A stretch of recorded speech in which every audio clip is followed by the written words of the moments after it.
नमस्कार, मी प्राध्यापक प्रतिमा सतीश शिंदे. आज आपण एका नवीन लेक्चर सिरीजला सुरू करत आहोत, ज्याचं नाव आहे भारतीय ज्ञान प्रणाली, IKS इंडियन नॉलेज सिस्टीम. यामध्ये आपण प्राचीन भारतातील जलव्यवस्थापन प्रणाली पाहण्यास सुरुवात करत आहोत. त्यामध्ये पहिला पॉइंट आहे जलव्यवस्थापनाचा अर्थ किंवा पाणी व्यवस्थापनाचा अर्थ. पाणी हे मानवी जीवनातील एक महत्त्वाचे अत्यावश्यक असे नैसर्गिक साधन आहे. भारतीय लोकसंख्याही वाढत चालली आहे. त्याचबरोबर हवामान बदल देखील मोठ्या प्रमाणात होत आहेत आणि यामुळे प्रदूषण देखील वाढत आहे. यामुळे पाण्याची टंचाई होत असल्याने पाणी व्यवस्थापन किंवा जलव्यवस्थापन करणे महत्त्वाचे ठरते आणि यासाठीच आपण प्राचीन भारतातील जलव्यवस्थापन प्रणालीचा संदर्भ घेणार आहोत. व्याख्या: पाणी व्यवस्थापन म्हणजेच नैसर्गिक जलस्रोतांचा योग्य वापर, नियोजन आणि संवर्धन करणे होय. दुसरी व्याख्या आहे पाण्याचा साठा, वितरण, शुद्धीकरण व पुनर्वापर यांचे नियोजन म्हणजेच पाणी व्यवस्थापन होय.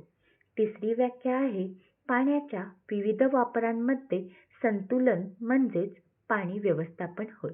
थोडक्यात पाणी व्यवस्थापन म्हणजे वर्षभराच्या पाण्याच्या वापराचा नियोजनबद्ध अभ्यास करणे म्हणजेच पाणी व्यवस्थापन किंवा जलव्यवस्थापन असे आपण म्हणू शकतो.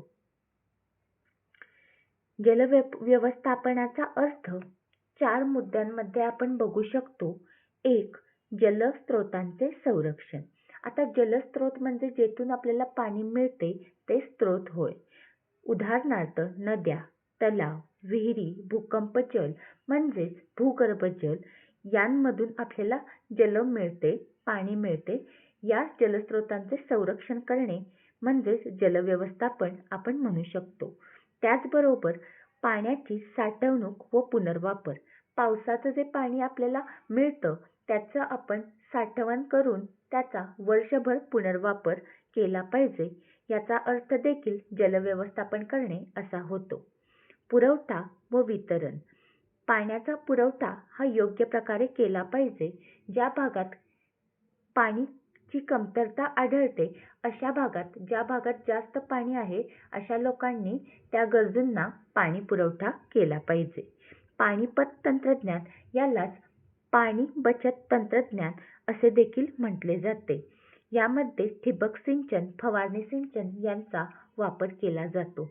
ठिबक सिंचनामध्ये पिकाला पुरेपूर पाणी देखील मिळतं आणि पाण्याची बचत देखील होते. यालाच आपण जलव्यवस्थापन असे देखील म्हणू शकतो. तर असा होता जलव्यवस्थापनाचा किंवा पाणी व्यवस्थापनाचा अर्थ.